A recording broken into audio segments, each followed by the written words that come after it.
which, by the way, is another interesting area for me because I think a lot of our mythology may well come from these early memories.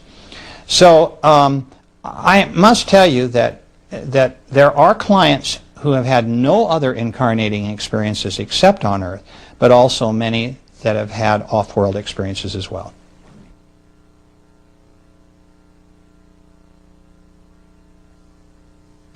When we dream, generally, my way of describing dreams is generally in three categories. We can cleanse our minds at the end of every day. It's kind of a cleaning house where we vent a lot of the things that have gone on, and a lot of it is kind of like everything's short-circuited up there. We've all had dreams which seem like just utter nonsense if we wake up in the morning and wonder what they were all about, or if we wake up in the middle of the night and they've just happened and we don't make any sense of them.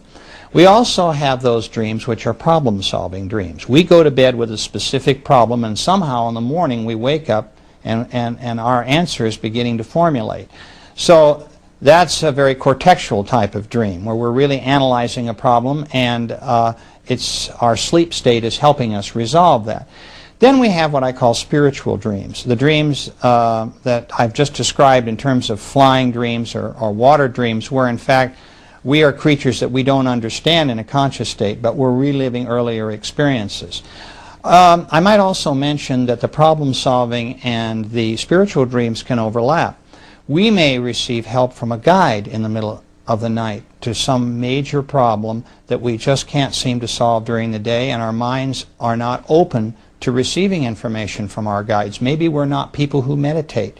So the only way they really have of reaching us is when we're in a subconscious state at night. And so dreams can take many different forms.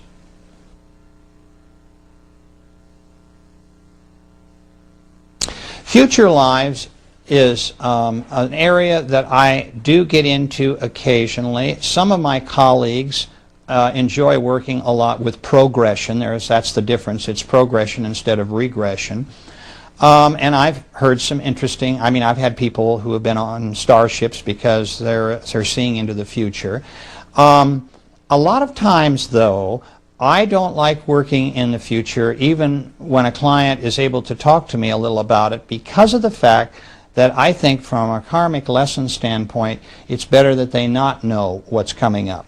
I feel, again, a lot of importance really comes by our discovering and problem solving when the issue is right in front of us. So I'm a little hesitant to spend too much time with that, although I've had many clients who've talked to me, for instance, about the 21st, 22nd century, how overcrowded the next century is going to be on Earth, and how there's going to be a lot of air pollution, and how it's not going to be real easy living around here.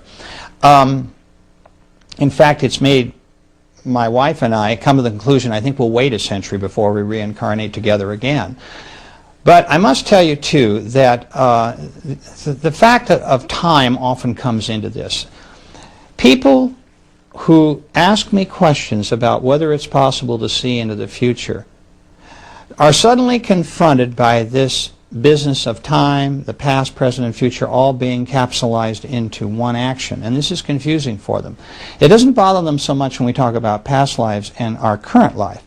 But when we get into the future, they begin to see that, in fact, all time there's not an absolute to time. It's not a chronology like it is on Earth. But, in fact, when we are in the spirit world, we're able to see into the future as well as the past. If we were not able to do this, we would not be able to select our bodies and to know a little bit about what's going to happen to us so that we, in fact, can make the determination that this body is going to be right for us. So, as of necessity, people have to come to this philosophic concept that, in fact, past, present, and future is all relative. There's been a lot of work done in recent years by people who are very scientifically oriented on this. A whole new field of quantum mechanics where they believe that everything is electromagnetic light, energy, and that time is essentially motion and not chronology, has come into play, where people have had, I think, a greater understanding as quite possible that there is no real relevance to past, present, and future as far as chronology on Earth. It's difficult for us to accept this because we see the sun come up in the morning, go down at night, there's night and day, we age, We see everything changing around us. So for us, it's chronology. Time is very important as an absolute, but it's not true in the spirit world.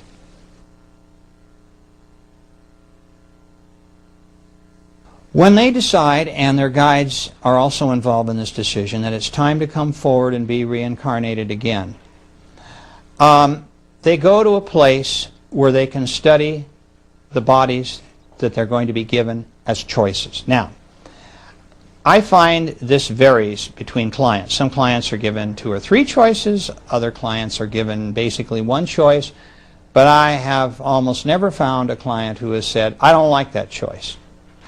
Their guides and masters know too much about them, too much about what needs to be done to make mistakes in this area. So I find most people are very joyful when they see the bodies that they're going to inhabit in their next life.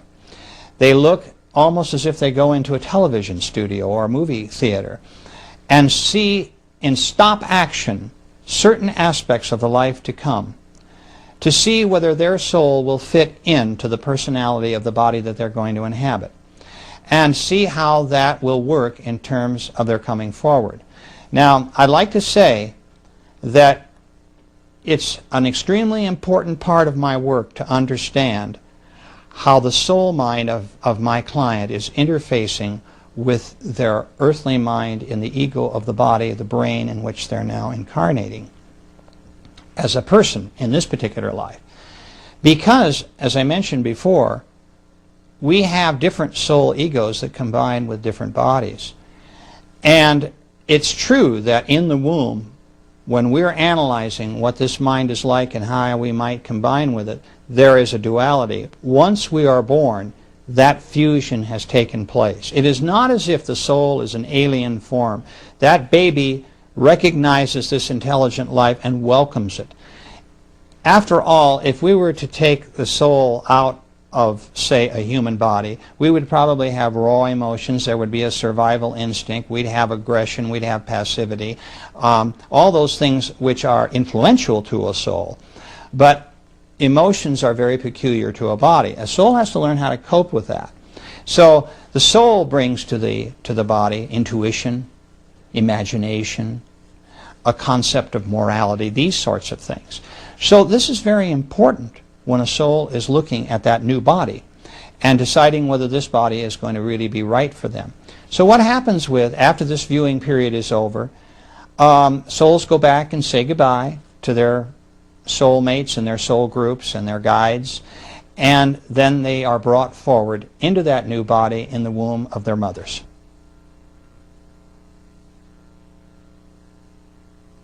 My clients describe death as something that is very, very beautiful for them. The trauma that has just gone before is pretty much wiped out at the moment of death. They rise out of their bodies, they realize that they're an immortal being. Oh my God, I'm not dead, is a statement I hear quite often.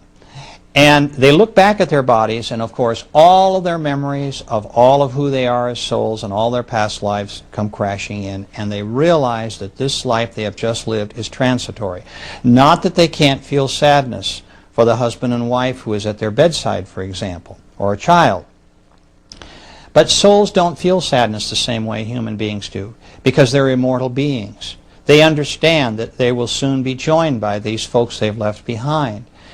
And I can tell you this, that most people feel 2 things. They feel freedom and they feel joy at the moment of death.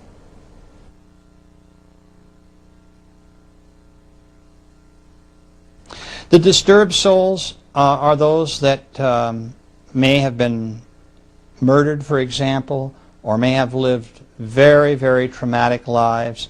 They're very unhappy. The soul, if you will, has been contaminated by the human body through all sorts of genetic, influences and environmental influences that has caused a very difficult life.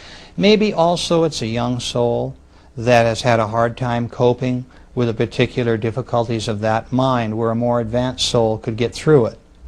There's all sorts of reasons for souls being disturbed in their bodies, and that's one of the primary ones.